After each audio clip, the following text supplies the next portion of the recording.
Alhamdulillah nahmaduhu wa nasta'inuhu wa nastaghfiruh wa na'udzu billahi min shururi anfusina wa sayyiati a'malina may yahdihillahu fala mudilla lahu wa may yudlil fala hadiya lahu wa asyhadu an la ilaha illallah wahdahu la syarika lahu wa asyhadu anna Muhammadan 'abduhu wa rasuluh.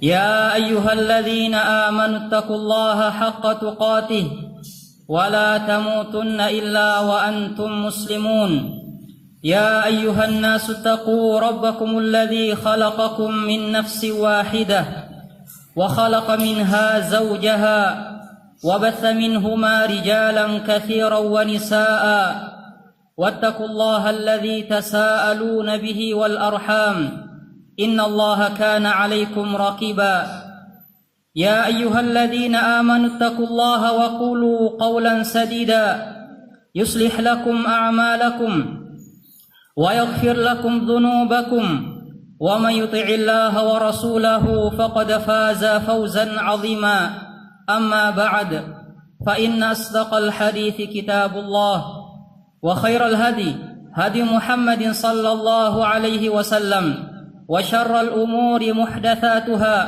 فإن كل محدثة بدعة وكل بدعة ضلالة وكل ضلالة في النار. أيها الناس, jamaah Jumat yang semoga dirahmati oleh Allah Subhanahu wa taala.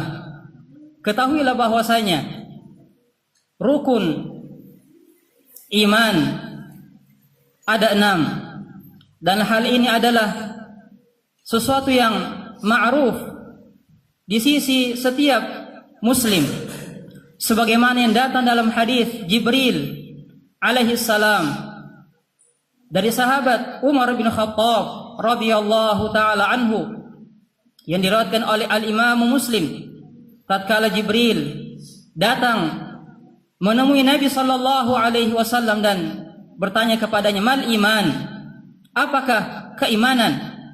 Maka Nabi sallallahu alaihi wasallam mengatakan, "Al-iman an tu'mina billah wa malaikatihi wa kutubihi wa rusulihi wal yaumil akhir wa tu'mina bil qadri khairihi wa syarrih." Yang pertama adalah beriman kepada Allah Subhanahu wa taala. Dan ini adalah yang paling dasar. Dan ini adalah yang paling utama, yaitu beriman kepada Allah Subhanahu wa taala. Dan seseorang tidak dikatakan beriman kepada Allah Subhanahu wa taala sampai dia mewujudkan 4 perkara pada dirinya. Kapan keempat perkara ini telah ada pada dirinya, maka dia benar-benar telah mewujudkan keimanan kepada Allah Subhanahu wa taala. Yang pertama yaitu beriman akan wujud dan keberadaan Allah Subhanahu wa taala. Yang kedua adalah beriman terhadap rububiyah Allah Subhanahu wa taala. Yang ketiga beriman terhadap uluhiyah, dan yang keempat adalah beriman terhadap nama-nama dan sifat Allah Subhanahu wa taala. Dan insyaallah taala pada khutbah kali ini kita akan menjelaskan 2 dari bentuk keimanan kepada Allah Subhanahu wa taala. Yang pertama, ikhwani fiddin, seseorang tidak dikatakan beriman kepada Allah Subhanahu wa taala sampai dia meyakini akan wujud dan keberadaan Allah Subhanahu wa taala. Yang dimana dia meyakini bahwasanya wujud Allah Subhanahu wa taala dan keberadaannya adalah wujud yang sempurna. Adalah wujud yang sempurna. Tidak ada kekurangan sedikit pun padanya. Yang dimana kata para ulama bahwasanya wujud Allah Subhanahu wa taala lam yusbaq bi'adam wala yalhaquha al-fana. Keberadaan dan wujud Allah Subhanahu wa taala tidak didahului oleh sesuatu yang tidak ada. Dalam artian Allah Subhanahu wa taala tidak ada permulaannya, wala yalhaquhul fana. Demikian pula Allah Subhanahu wa taala tidak akan binasa, tidak akan lenyap dan tidak akan mati. Berbeda dengan makhluk, seluruh makhluk ikhwani fiddin dimulai dengan sesuatu yang tidak ada, yang dahulunya tidak ada, kemudian setelah itu diadakan, diciptakan oleh Allah Subhanahu wa taala. Langit yang tinggi, begitu pula bumi yang besar ini, malaikat, jin dan manusia, semuanya didahului oleh sesuatu yang tidak ada. Ada permulaannya, dan suatu saat makhluk-makhluk tersebut akan lenyap, akan binasa dan akan mati. Adapun Allah Subhanahu wa taala, wujud Allah Subhanahu wa taala adalah wujud yang sempurna, tidak ada kekurangan, tidak ada cacat dan tidak ada aib sedikit pun padanya. Oleh karena itu Allah Subhanahu wa taala menyebutkan di dalam Al-Qur'an yang menunjukkan tentang sempurnanya wujud Allah Subhanahu wa taala. Wal awwal wal akhir wal zahir wal batin wa huwa bikulli syai'in alim. Allah Subhanahu wa taala adalah al-awwal dan Allah Subhanahu wa taala adalah al-akhir. Allah Subhanahu wa taala di antara namanya adalah al-awwal, zat yang paling pertama, wal akhir, begitu pula zat yang paling terakhir. Maksud dari kedua nama tersebut, al-awwal wal akhir, dijelaskan dalam hadis Abu Hurairah radhiyallahu taala anhu yang dikeluarkan oleh al-Imam Muslim rahimahullahu taala. Nabi sallallahu alaihi wasallam mengatakan, Allahumma antal awwal falaysa qablaka syai' wa antal akhir falaysa ba'daka syai'. Ya Allah, Engkau adalah al-awwal dan tidak ada sesuatu apapun sebelummu, wa antal akhir dan Engkau adalah al-akhir, walaysa ba'daka syai' dan tidak ada sesuatu pun setelahmu. Sehingga ikhwani fiddin, inilah keyakinan yang harus kita yakini, bahwasanya Allah Subhanahu wa taala, kehidupannya, begitu pula keberadaannya dan wujudnya adalah wujud yang sempurna, tidak sebagaimana keadaan para makhluk. Oleh karena itu Allah Subhanahu wa taala menjelaskan bahwasanya makhluk mereka didahului oleh penciptaan, kemudian setelah itu mereka akan binasa, mereka akan lenyap, mereka akan meninggal. Lalu setelah itu Allah Subhanahu wa taala akan kembali menghidupkan mereka. Allah Subhanahu wa taala mengatakan, ilaihi marji'ukum jami'a wa'dallahi haqqan. Kepadanya lah kalian seluruhnya akan dikembalikan, dan janji Allah Subhanahu wa taala adalah sesuatu yang pasti. Janji Allah Subhanahu wa taala adalah sesuatu yang pasti. Innahu yabda'ul khalqa thumma yu'iduh. Sungguh dia Allah Subhanahu wa taala yang awal kali memulai penciptaan, lalu setelah itu Allah Subhanahu wa taala mengembalikan dan menghidupkan hamba-hambanya. Sehingga ikhwani fiddin, segala sesuatu selain Allah Subhanahu wa taala maka pasti akan ada permulaannya. Begitu pula semuanya akan lenyap dan semuanya akan binasa, sebagaimana yang Allah Subhanahu wa taala sebutkan, kullu man 'alaiha fan wa yabqa wajhu rabbika dzul jalali wal ikram. Segala sesuatu yang ada di muka bumi ini pasti akan binasa, pasti akan lenyap, dan yang akan kekal abadi adalah wajah Allah Subhanahu wa taala.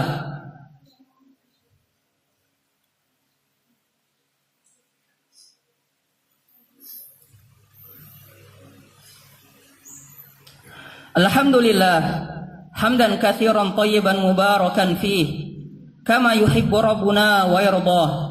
Wa ashhadu an la ilaha illallah wahdahu la syarika lah, wa ashhadu anna Muhammadan abduhu wa rasuluh sallallahu alaihi wa ala alihi wa ashabihi wa man tabi'ahum bi ihsanin ila yaumiddin. Setelah kita meyakini bahwasanya wujud Allah Subhanahu wa taala dan keberadaan Allah Subhanahu wa taala adalah wujud yang sempurna, tidak ada sedikit pun cacat dan kekurangan padanya, maka yang kedua, saudara-saudaraku kaum muslimun, waffaqani Allahu ayyakum limardatillahi taala, yang kedua yang harus kita yakini dan imani bahwasanya kita meyakini akan rububiyah, kita meyakini rububiyah Allah Subhanahu wa taala, dalam artian kita meyakini bahwasanya Allah Subhanahu wa taala adalah pencipta segala sesuatu. Allah Subhanahu wa taala dialah yang menciptakan seluruh makhluk. Segala sesuatu selain Allah Subhanahu wa taala, maka mereka adalah makhluk, mereka adalah ciptaan Allah Subhanahu wa taala. Allah Subhanahu wa taala yang mengadakan mereka. Allah Subhanahu wa taala menyebutkan, Allahu khaliqu kulli syai'. Allah Subhanahu wa taala adalah pencipta segala sesuatu. Sehingga ikhwani fiddin, apapun yang ada di muka bumi ini, begitu pula di langit, dan apa saja yang ada di negeri akhirat kelak, semua itu adalah makhluk, semua itu adalah ciptaan Allah Subhanahu wa taala. Begitu pula saudara-saudaraku fillah, kita meyakini di antara bentuk keimanan terhadap rububiyah Allah Subhanahu wa taala, kita meyakini bahwasanya Allah Subhanahu wa taala adalah Al-Malik, zat yang menguasai segala sesuatu. Segala sesuatu berada di kekuasaan dan berada di tangan Allah Subhanahu wa taala. Tidak ada sesuatu apapun yang keluar dari kekuasaan Allah Subhanahu wa taala. Allah Subhanahu wa taala mengatakan, "Qulillahumma malikal mulk, tu'til mulka man tasha, wa tu'izzu man tasha, wa tudhillu man tasha, wa tu'izzu man tasha, biyadikal khairu innaka ala kulli syai'in qadir." Katakanlah wahai Rasulullah, bahwasanya Allah Subhanahu wa taala adalah Malikul Mulk, penguasa segala kekuasaan. Tu'til mulka man tasha, engkau memberikan kekuasaan kepada siapa saja yang engkau kehendaki.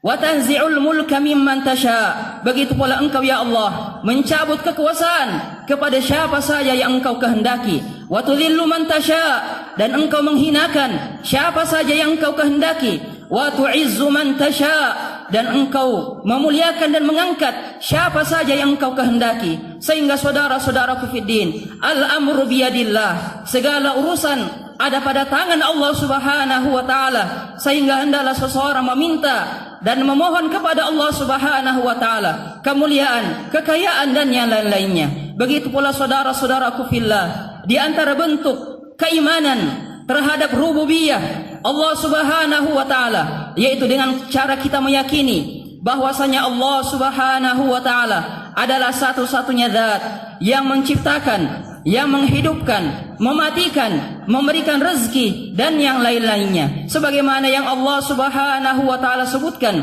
"Qul may yarzuqukum minas sama'i wal ard." Katakanlah wahai Rasulullah, siapakah yang memberikan rezeki kepada kalian di langit dan di bumi? Qul may yarzuqukum minas sama'i wal ard amman yamliku as-sam'a wal absar, dan siapakah yang menguasai pendengaran dan penglihatan kalian? Wa may yukhrijul hayya minal mayyit wa yukhrijul mayyita minal hayy wa may yudabbirul amr, dan siapakah yang dapat menghidupkan orang yang telah mati dan mematikan orang yang hidup, dan siapakah yang mengatur seluruh urusan? Fasayaquluna Allah, niscaya mereka akan mengatakan semua itu adalah milik Allah Subhanahu wa taala. Afala tattaqun, faqul afala tattaqun, maka katakanlah kepada mereka, mengapa kalian tidak bertakwa dan takut kepada Allah Subhanahu wa taala? Namun saudara-saudaraku fiddin yang semoga dirahmati oleh Allah Subhanahu wa taala, dua bentuk keimanan ini, mengimani wujud dan rububiyah Allah Subhanahu wa taala, tidak cukup di dalam dan dikatakan seseorang telah beriman kepada Allah Subhanahu wa taala. Namun seseorang harus meyakini uluhiyah Allah Subhanahu wa taala, begitu pula nama-nama dan sifat-sifatnya. Semoga Allah Subhanahu wa taala menjadikan kita hamba-hamba yang bisa mewujudkan keimanan kepadanya. As'alullah azza wa jalla, as'alullah rabbal arsyil azim an yumitana 'alal islami was sunnah, walhamdulillahi rabbil alamin.